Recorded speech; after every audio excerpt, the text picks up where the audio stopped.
Buenas tardes chicos, vamos a iniciar la clase del día de hoy, 30 de noviembre del 2020. Vamos a ver hoy, ustedes como auxiliares de aduanas, y estamos en la ficha 291 OP y estamos en empaque y embalaje del módulo, ¿cierto? Estamos ya entrando a la tercera semana. Vamos a ver un tema muy importante, para eso quiero que vean unos videos. Estos videos son demasiado importantes porque son los empaques de mercancías peligrosas. Y nosotros creemos que mercancías peligrosas solamente explosivos o amonio o cosas así. Pero hay muchos materiales que nosotros manipulamos, detergente, alcohol, en fin, que son peligrosos y que no tenemos en cuenta. Vamos a ver muy bien lo que es las mercancías peligrosas, entenderlo muy bien, ojalá lo podamos escribir. Y además vamos a ver otro video sobre los empaques y la normatividad. Yo les dije que leyeran. Espero que te hayan leído, pero con base en eso vamos a desarrollar un trabajito. Vamos a ver este videito, chicos, por favor, un momentico. Hola, ¿cómo están? Hoy día vamos a hablar acerca de los materiales peligrosos. Se define como material peligroso a un sólido, líquido, gas que tiene la propiedad de causar daños a personas, bienes y al ambiente. Los materiales peligrosos los podemos encontrar en supermercados, como por ejemplo, productos de limpieza, pinturas, aceites, baterías, etc. Bodegas de industrias químicas, como los insecticidas, combustibles, pegamentos, entre otros. Estaciones de servicio como gasolina. Voy a colocar una actividad en plataforma, ahora que recuerdo, para antes que se me vaya a pasar la idea, solicitando que a cada uno de los ejemplos, o por lo menos a uno de esas clases, son 9 clases de mercancías peligrosas, cada clase de los ejemplos que él ha dicho, cojamos uno y vamos a diseñarle el empaque. Creo que si no está montada en la plataforma esa tarea, la vamos a hacer. Aceites y aditivos. Ferreterías, donde encontramos disolventes, grasas, pegamentos, pinturas, etc. Y en nuestros hogares podemos encontrarlos en artículos de limpieza, insecticidas, gas de uso doméstico, pilas, baterías, etc. Los materiales peligrosos tienen la característica de ser corrosivos, reactivos, inflamables, tóxicos y biológico-infecciosos y se agrupan en clases en función a su riesgo. Clase 1. Explosivos. Son materiales sólidos o líquidos que por reacción química pueden desprender gases a una temperatura, presión y velocidad tales que puedan ocasionar daños a su entorno. Ejemplos: dinamita, nitroglicerina, pólvora negra, entre otros. Clase 2. Gases. Son materiales que no tienen ni forma ni volumen propio, adoptando el de los recipientes que lo contienen. Esta clase tiene 3 divisiones. División 2.1.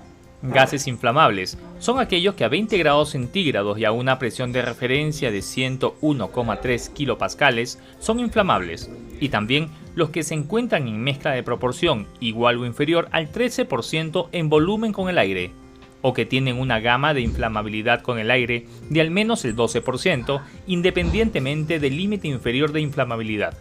Ejemplos: gas licuado de petróleo, metano y propano. División 2.2. Gases no inflamables no tóxicos. Gases que son asfixiantes, comburentes o que no pueden incluirse en ninguna otra división. Ejemplos: nitrógeno, dióxido de carbono, helio. División 2.3. Gases tóxicos. Son aquellos que representan toxicidad o corrosividad para los seres humanos hasta el punto que entrañan un riesgo para la salud o se presume que son tóxicos o corrosivos para los seres humanos porque representan una concentración letal media igual o inferior a 5.000 miligramos litro. Ejemplos: cloro, monóxido de carbono y amoníaco. Clase 3. Líquidos inflamables. Son los líquidos, mezclas de líquidos o líquidos que contienen sustancias sólidas en solución o suspensión, que desprenden vapores inflamables a una temperatura no superior a 60 grados centígrados en ensayos en crisol vaso cerrado o superior a 65,6 grados centígrados en ensayos en crisol vaso abierto, comúnmente conocido como su punto de inflamación. Ejemplos: combustibles, pintura, barnices, lacas, plaguicidas, etc. Clase 4. Sólidos inflamables. Son sustancias que presentan riesgo de combustión espontánea y sustancias que en contacto con el agua desprenden gases inflamables.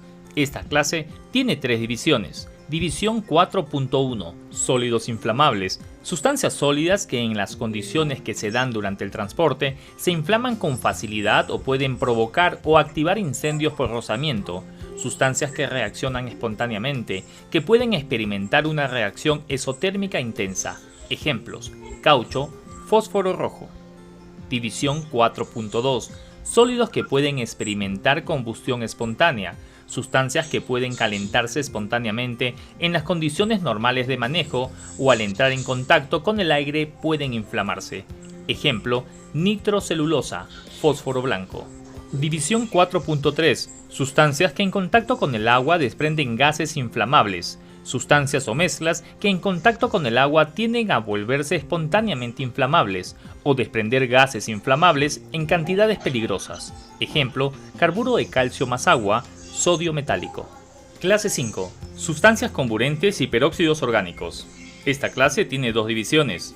División 5.1. Sustancias comburentes. Sustancias que, sin ser necesariamente combustibles por sí mismas, pueden generalmente, liberando oxígeno, causar la combustión de otras materias o contribuir a ello. Ejemplo: nitratos en general, permanganato de potasio. División 5.2. Peróxidos orgánicos. Sustancias orgánicas que contienen la estructura bivalente oxígeno-oxígeno y pueden considerarse derivados de peróxido de hidrógeno, en el que uno o ambos átomos de hidrógeno han sido sustituidos por radicales orgánicos. Los peróxidos orgánicos son sustancias térmicamente inestables que pueden sufrir una descomposición exotérmica autoacelerada. Además, pueden ser susceptibles de experimentar una descomposición explosiva, arder rápidamente, ser sensibles a los choques o a la fricción, reaccionar peligrosamente con otras sustancias y producir lesiones en los ojos. Ejemplo: peróxido de benzoilo, peróxido de metilletilcetona. Clase 6. Sustancias tóxicas y sustancias infecciosas. División 6.1. Sustancias tóxicas, venenosas, sustancias que pueden causar la muerte o lesiones graves o pueden producir efectos perjudiciales para la salud del ser humano, si se ingieren o inhalan, o si se entran en contacto con la piel. Ejemplo: benceno y cianuro. División 6.2. Sustancias infecciosas. Sustancias respecto de las cuales se sabe o se cree fundamentalmente que contienen agentes patógenos. Los agentes patógenos se definen como microorganismos, tales como las bacterias, virus, parásitos y hongos, o microorganismos recombinados, híbridos o mutantes, respecto de los cuales se sabe o se cree fundamentalmente que causan enfermedades infecciosas en los animales o en los seres humanos. Ejemplo: residuos de fluidos humanos, medio de cultivo, agentes infecciosos, desechos hospitalarios. Clase 7. Materiales radioactivos. Sustancias que emiten espontáneamente radiaciones y cuya actividad específica es superior a 0,002 microcurrias por gramo. Puede causar lesiones, pérdida de vida y daños o desperfectos en los materiales, equipos y edificios. Ejemplo: uranio, cobalto, compuestos yodados. Clase 8. Materiales corrosivos. Sustancias que por su acción química causan lesiones graves a los tejidos vivos con los que entran en contacto, o que si se produce un escape pueden causar daños de consideración o destrucción en las superficies con las que entra en contacto. Ejemplo: ácido sulfúrico, ácido nítrico. Clase 9. Sustancias y objetos peligrosos varios. Son aquellos que podrían constituir un riesgo al ser transportados o almacenados en una forma o cantidad determinada y no pueden ser incluidos en ninguna de las clases antes mencionadas. Dentro de este grupo se incluyen además las sustancias ambientalmente peligrosas y residuos peligrosos. Ejemplo: material contaminado con hidrocarburos. Muy bien, hoy hemos aprendido las 9 clases de materiales. Teniendo en cuenta estas 9 clases de materiales peligrosos, y miren que dan ejemplos, de hecho, entre los materiales, sustancias infecciosas o tóxicas están los residuos hospitalarios. Eso es importante. En todos los lugares hay hospitales, en todos los barrios hay hospitales o hay centros de salud o centros de paso. Esos residuos, ¿cómo se transportan? ¿Qué pasa con esos residuos? ¿Quién los transporta? ¿Y cómo los transportan? ¿Y hacia dónde van? ¿Qué pasa con ellos? Sería interesante conocer esa información. Se los dejo a ustedes ahí. ¿Qué tenemos que hacer? De cada una de estas clases vamos a escoger uno de los ejemplos que colocó el señor, ¿ya? Y vamos a investigar cómo se transporta ese tipo de clase del producto, ¿ya? De categoría. Vamos a estar revisando y lo vamos a hacer. Ese es el escrito que vamos a hacer el día de hoy. De todas maneras, esto es en cuanto a las clases de material peligroso. Pero vamos a hablar sobre la normatividad también. Vamos a ver un videíto. Aquí les dejo el videíto para que veamos.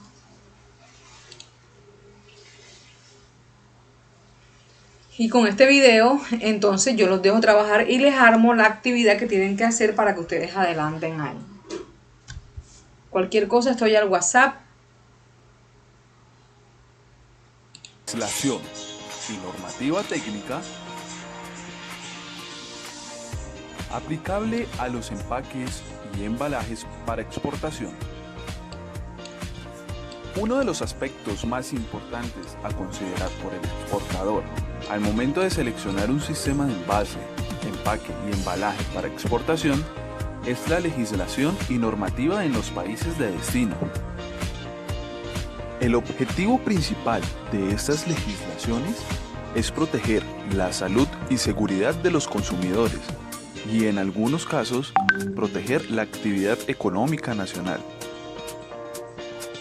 A su vez, esta legislación está relacionada y clasificada con la protección del consumidor, la protección del medio ambiente, las prácticas comerciales y el marcaje y rotulado de los empaques y embalajes.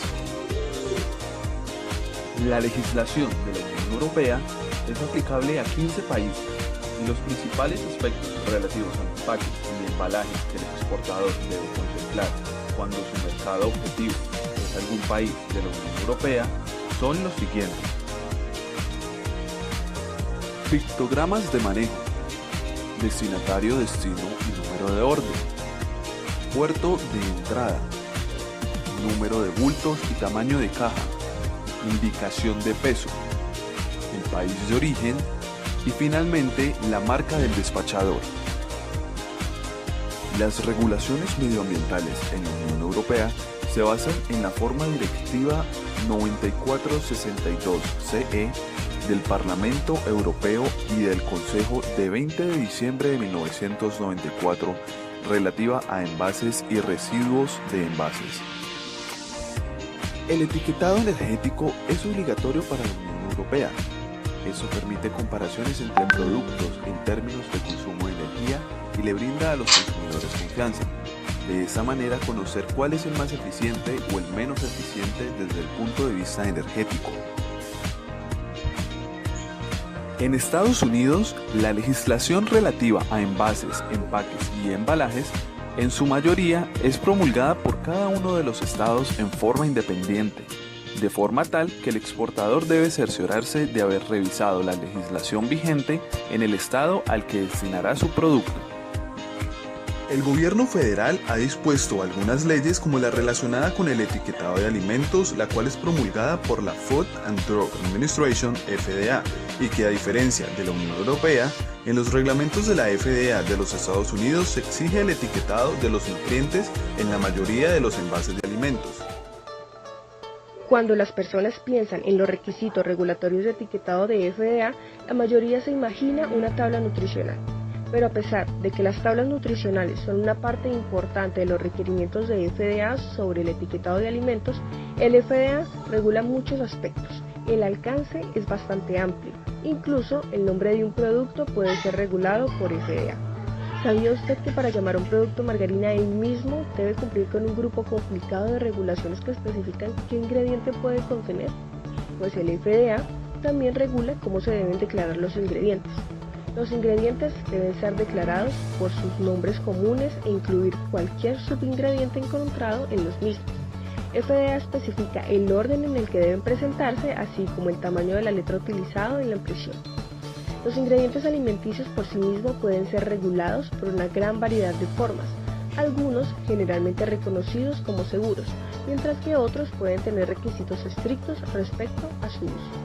Los colorantes se encuentran dentro del grupo más estrictamente regulado y deben ser aprobados por el FDA, así que piénselo 2 veces antes de utilizar tinta de calamar como colorante, pues su producto puede ser detenido en ese país. La tabla nutricional puede verse simple, pero una red de regulaciones la gobierna. El tamaño de su empaque, la cantidad de nutrientes de su producto determinan qué tipo de tabla nutricional pueden utilizar. Incluso los tamaños de las líneas y si un nutriente es declarado en negrilla está descrito en la regulación. Una gran parte de las actividades regulatorias del FDA están relacionadas con las declaraciones en los productos. Cualquier declaración relacionada con la cantidad o beneficio de nutrientes en el producto debe cumplir con las regulaciones. Cualquier declaración relacionada al efecto del producto en la estructura o función del cuerpo también debe cumplir con las regulaciones. Las compañías generalmente hacen declaraciones como reduce el colesterol, bajo en sodio, libre en grasa, apoya el sistema inmunológico y baja la presión sanguínea.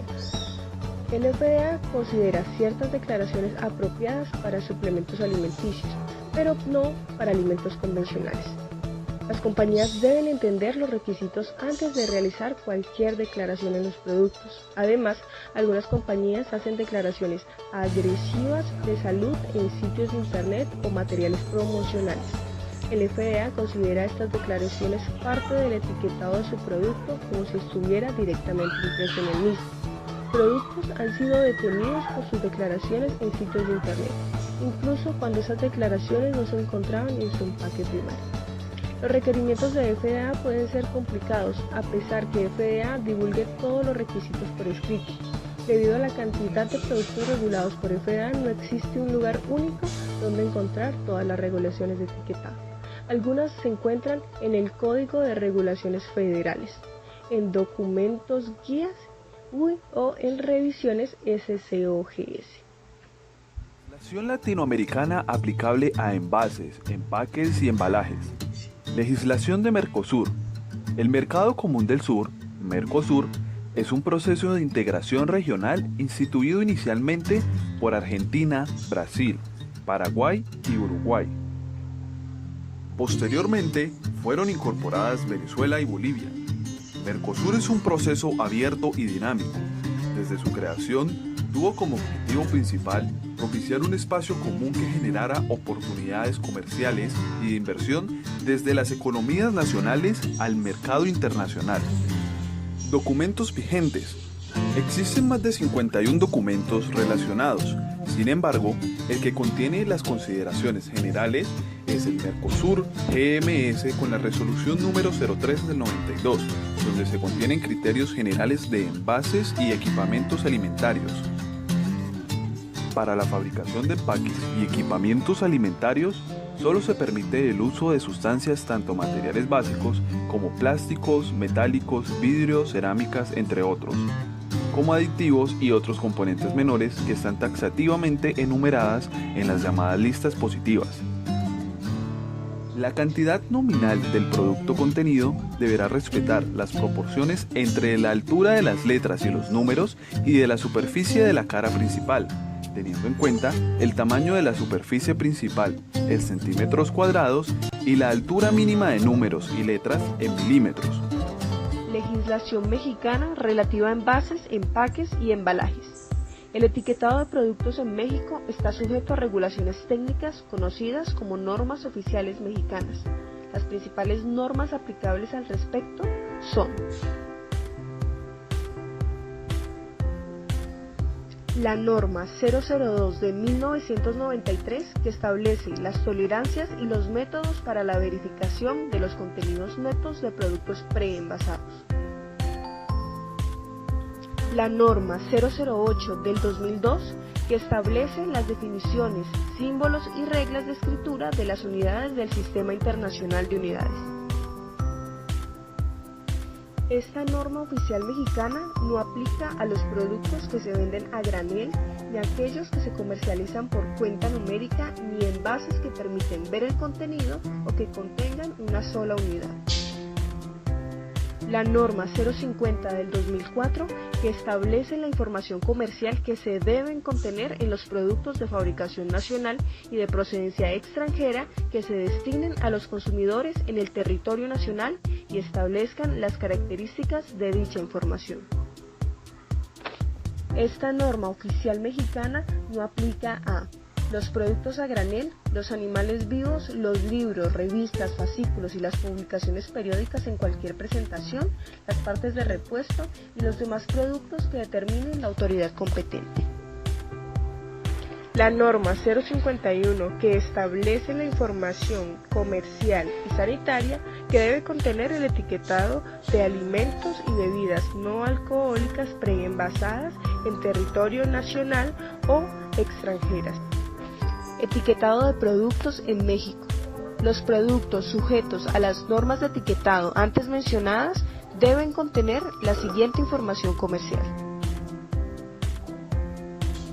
nombre o denominación comercial genérica del producto, indicación de cantidad, país de origen del producto, advertencias de riesgos en el caso de productos peligrosos, instrucciones de manejo y conservación cuando el producto lo requiera, fecha de caducidad o de consumo preferente, nombre, razón social y domicilio fiscal del importador. Esta información puede ser incorporada al producto en territorio nacional. La información debe ser expresada en idioma español y en términos comprensibles y legibles. Las normas y su clasificación. Las normas son guías o herramientas que se constituyen en un modelo de referencia estructurado como un conjunto de requisitos. Las normas no son de obligatorio cumplimiento, sin embargo, facilitan los procesos de comercialización internacional.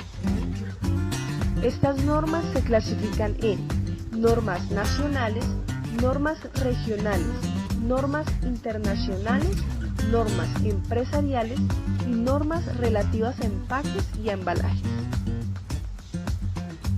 Las normas regionales son aquellas que están elaboradas en el marco de un organismo de normalización regional.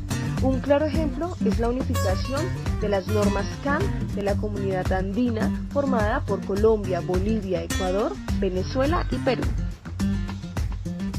Las normas internacionales son dictaminadas por entidades que aglutinan los organismos de normalización de diferentes países. Estas normas son de ámbito mundial. Los dos mayores organismos internacionales de normalización son el ISO y la IS. Las normas empresariales, que a pesar de no contar con un crédito oficial, representan la opinión de empresas muy fuertes de un sector, por lo que se convierten en importantes puntos de referencia. Se destacan entre estas normas a nivel de industria y normas a nivel empresarial. Se recomienda al exportador que inicialmente consulte la normativa del país de destino relativa a su producto, ya que ésta puede darle una visión acerca de las características del sistema de empaque y embalaje utilizado. Luego de esto, verificar la normativa nacional relacionada con empaques y embalajes. En caso que en el país de destino no existan normas nacionales, se recomienda entonces que revisen las normas ISO y las normas internacionales.